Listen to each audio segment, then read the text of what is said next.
cái lớn nơi lơ phun sang này cái đất phát này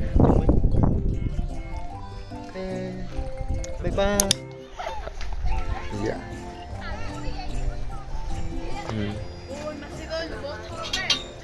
đây nè nè lợi nơi phun sang này còn ta trên cái nào từ làm với nhầm bờ dương từ cả lại dương bọt tấn và tọt mót ai dương trên nhầm nào từ nung bằng móng một chớ nâng chầm ca cà phê ngay là xíu dương từ tất chú bù sả trăm năm ngàn đi bà ok bye bye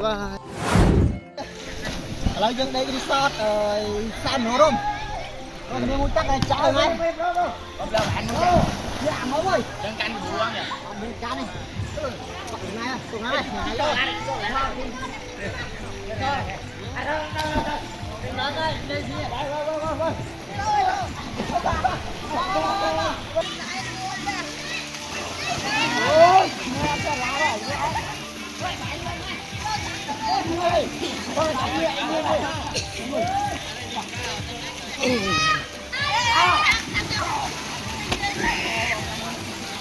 anh mua ơi.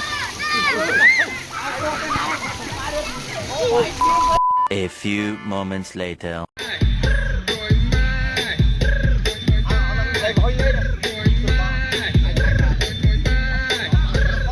Oh my God! Wow!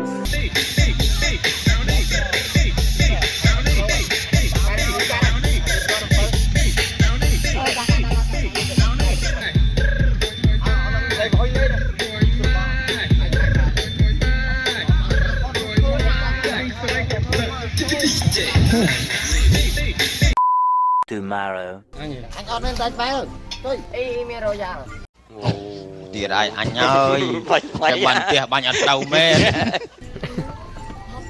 Ê, rồi giờ là ai mới mốt rồi. Cho ba đấy on mẹ rồi giờ. Cho ba đấy. Ừ. Ai mày? Ê chụp bài cây. Con này con. Ê à đang ai mà. Ủa anh đi ơi con của em không có ai ơi. Nhóm đó là bươi chân lên hiên đâu kết cấu nó mà. Anh tham ơn mà anh chú tê. Rồi ra có mà ai mà một. Rồi ra có mà ai mà một. Ai một. Rồi ra không ạ. Đang đã được muốn khen nhưng ngon này. Xong cường mấy được muốn khen. Ở đây tao bắt bán hai gì đấy con đợi con. Yeah boy.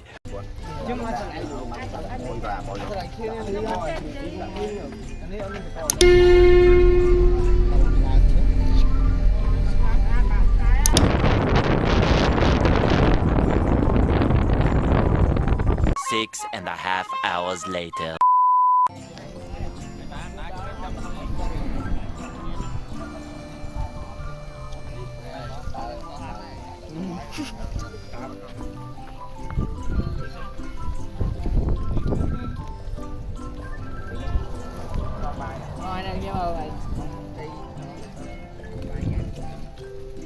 Nghe bông bơn.